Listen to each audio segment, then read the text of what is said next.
আজিতো গোসাইগাঁৱত চৰাইবিলত আমাৰ কোকৰাঝাৰ জিলা বিজেপিৰ সভাপতি গোসাই বসুমতাৰীৰ ইলেকশ্যন কেম্পেইনত আহিছিলোঁ। এতিয়া আৰু দুখন মিটিং চিৰাঙত আছে। খুব ভাল ৰিজাল্ট হ'ব মই আশা কৰিছোঁ। দেখা গৈছে যে ইলেকশ্যন কালি গোসাইগাঁৱত বিজেপিৰ এখন কাৰ্যালয় জ্বলাই দিয়াৰ এটা অভিযোগ উত্থাপন হৈছে। এই বিষয়ে আমাৰ বিজেপি এইবিলাকত নাই। বিজেপি কাৰো লগত ক্লেছত নাই, সকলোৰে লগত বন্ধুত্বপূৰ্ণ। গতিকে কোনো কাজিয়াত বিজেপি জড়িত নাই। স্যাৰ পাব্লিকত যিখন সঁহাৰি দেখা পাইছোঁ যে স্যাৰ চৰকাৰ যদি হয় ড্ৰাইভাৰজন কোন হ'ব স্যাৰ? ড্ৰাইভাৰ চিটত এইবাৰ মালিক বিজেপি হ'ব নালাগে, ড্ৰাইভাৰ বিজেপি হ'ব লাগে। স্যাৰ SIT গৌৰৱগগৈৰ পত্নীক দুবাৰকৈ জেৰা কৰিছে, তাৰ পৰা আপোনালোকে বুজি পাওক যে SITয়ে কিমান চিৰিয়াছলি কাম কৰিছে।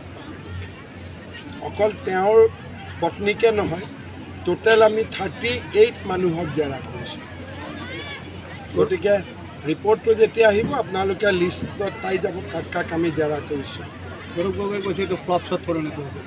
তেওঁ এতিয়ালৈকে কোনোবা এজন মানুহ যেতিয়া কিবা এটা ঘটনাত ধৰাত পৰে অলপ দেৰিটো সাহস টাইপত থাকিবই লাগিব। কোনোবাই নিজে ক'ব নেকি যে মই চুৰ কৰি আহিছোঁ বুলি? যেতিয়ালৈকে কোৰ্টত প্ৰুফ নহয় চবেইটো এইবিলাকে কৈ থাকিব। 5 বছৰ আপোনালোকে চৰকাৰ চলালে, তথাপি বাৰে বাৰে আপুনি VCDCক অভিযোগ কৰিছে। ৰাইজৰ মনত সেইটোৱে শংকা হৈছে যে চৰকাৰ আপোনালোকৰ আছিল, চৰকাৰ আমাৰ ক'ত আছিলে? মিত্ৰজোঁটৰ আছিল। মিত্ৰজোঁটৰ মানে কি? আমিতো ছাপৰ্ট দিছোঁ। EMটো আপোনালোকৰো আছিল। EM আমাৰ থাকিলে কি হ'ব? আমাৰতো 3টা EM। VCDCটো আপোনালোকৰো আছিল। মোৰ লগত থকা কেইটাও বেয়া। বিজেপিৰ VCDC কেইটাওতো ঠিক নহয়। VCDC বস্তুটোৱে ঠিক নহয়।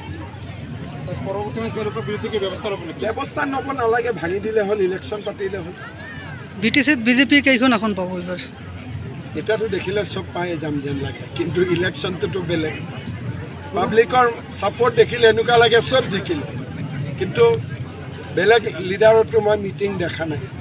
সেইকাৰণে একো মই ক্লেইম নকৰোঁ, কিন্তু ভাল ৰিজাল্ট লৈছোঁ। ৱেবছাইটত আপলোড কৰি দিম। তেওঁ দাবী কৰিছে, আমি মানি লৈছোঁ। আগ্ৰামৰ মহিলাৰে কৈছে বিশ্বজিৎ দৈমাৰী আমেৰিকাৰ প্ৰেচিডেণ্ট হ'ব। এই বিষয়ে যদি তাৰ ভাগ্যত আছে হৈ যাব পাৰে। আমেৰিকাত প্ৰেচিডেণ্ট হ'ব নোৱাৰে। প্ৰেচিডেণ্ট হ'ব কাৰণে আমেৰিকাত জন্ম হ'ব লাগে, ভাইচ প্ৰেচিডেণ্ট হ'ব পাৰে যদি তাৰ ভাগ্যত আছে, হয় নহয়?